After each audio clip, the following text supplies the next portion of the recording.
Hello Buchireddypalem. మన బుచ్చిరెడ్డిపాలెం వ్యక్తి BSc hotel management పూర్తి చేసి కొన్ని సంవత్సరాలు వివిధ hotels ITC grand Chola Chennai, Adrika Bengaluru, Joyce palace Kerala, Minerva Tejaswini నెల్లూరులో చెఫ్ గా చేసి ఆల్మోస్ట్ 8 years ఎక్స్పీరియన్స్ తో మన బుచ్చిరెడ్డిపాలెంలో కొత్తగా ఎస్ఎస్ ఫ్యామిలీ రెస్టారెంట్ ను స్టార్ట్ చేశారు. ఇక్కడ మార్నింగ్ టిఫిన్స్ వెరీ స్పెషల్ అనే చెప్పవచ్చు. నాన్ వెజ్ టిఫిన్స్ అయితే ఇక్కడ స్టార్ట్ చేశారు. స్పెషల్ ఏంటంటే పిజ్జా దోశ, నెయ్యి కారం దోశ, చికెన్ కీమా దోశ, చికెన్ షార్వా, చికెన్ కర్రీ ఇవైతే డైలీ ఉంటాయి.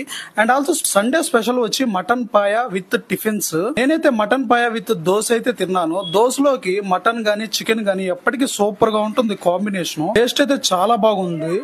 అండ్ ఆల్సో పిజ్జా దోశ కూడా ట్రై చేశాను. ఫస్ట్ టైం పిజ్జా దోశ తినడం చాలా బాగుంది టేస్ట్. ఇక్కడ మామూలు టిఫిన్స్ ఇడ్లీ, వడ, బోండా అన్ని అవైలబుల్ లో ఉన్నాయి. వీళ్ళు ఆర్డర్స్ పై పెళ్లిళ్ళు, ఫంక్షన్స్ కూడా క్యాటరింగ్స్ కూడా చేస్తున్నారు. వీళ్ళు త్వరలోనే afternoon biryani and evening fast foods కూడా స్టార్ట్ చేస్తున్నారు. వీళ్ళ దగ్గర రెంటెడ్